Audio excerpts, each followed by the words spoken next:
Okay guys, so we're working with the second part of 2.4. So yesterday we talked about finding the derivative using the difference quotient. Okay, so that's the limit as h approaches 0 of f of x plus h minus the function of x all over h. So today we're going to continue using this, but now we're going to get more specific and now specifically find slopes at specific locations. Okay, so question number 1 says we're going to find the slope of the given function at the x value. Okay, so what we're going to do is we are going to use the difference function to find the derivative. Okay, the derivative then will tell us the slope, and all we have to do is then plug the x value of 2 into that function. Okay, so I'm going to set this up as the limit as h approaches 0. I have x plus h that I'm plugging into the x. Okay, so plugging in the x plus 2, then minus 1. So that's the f of x plus h.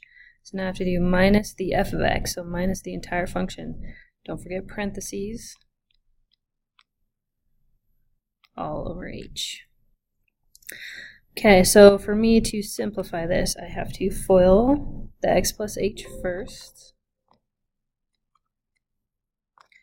So hopefully you remember that x plus h squared is x squared plus 2xh plus h squared. Still have the minus 1, and then I'm going to distribute this negative through second quantity. So minus 2x squared plus 1. Okay, now I'm going to distribute the 2 through that quantity. So 2x squared plus 4xh plus 2h squared, and the rest stays the same.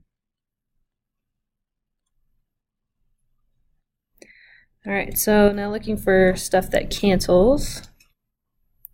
The 2x squareds cancel, and the 1's cancel. So everything left on the top has an h. So I'm going to pull an h out of the 2 terms on the top. So if I pull out the h out of 4xh, I'm left with 4x.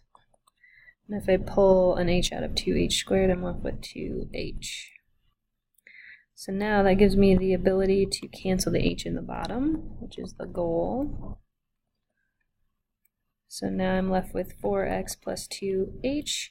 I can now plug in my limit value, plugging in 0 into the h. And I end up with a first derivative of 2x. So for me now to go back and find my x value, that's going to be the slope of my function. So if I plug 2 in, and I'm actually going to write this notation, I'm going to plug 2 into my first derivative. That gives me a slope of 8. So 8 is the slope when the x value is 2. Okay. So the only difference now for these last 2 questions is if you're going to find the equation, then we're not going to do slope-intercept, we're always going to do point-slope form. Okay. So the only difference is you're going to find the derivative. Okay. Let me check something really fast to make sure that your assignment doesn't have one like this. Okay, so there is a problem like this on your assignment where there's an x squared in the top. We're going to skip that question. So I'll write this on your worksheet. So I want you guys to, this is question number 5, skip question number 5. Okay, don't do a question where we have that many x's, that'll be gross.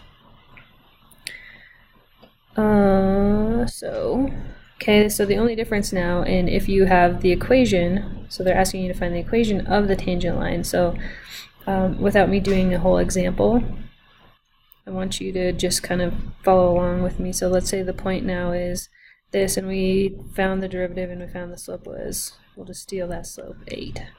Okay, so now all you're going to do is do the equation. So point slope form, remember, is y minus y1 equals slope times x minus x1.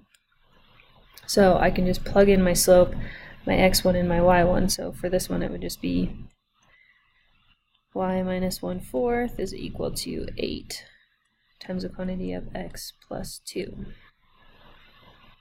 Okay, so that would be your equation. Okay, the last one is now asking you to find the equation of the normal line. Okay, so a normal line, the normal line is just perpendicular to the tangent line. So perpendicular to tangent line. So the only difference, if we were just going to still the same question, if we were going to write the normal line, if we were given a slope of 8 previously, the perpendicular slope is a negative reciprocal, so we make it opposite, and reciprocate it would be negative 1/8.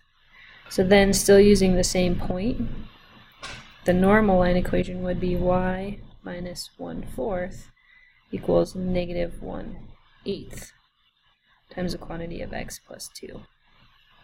Okay, so that's the only difference that you do for a normal line. You just have to take the slope at the given x value, so you'd take that x, plug it in, find the slope, do a negative reciprocal, and then plug it into your point slope form.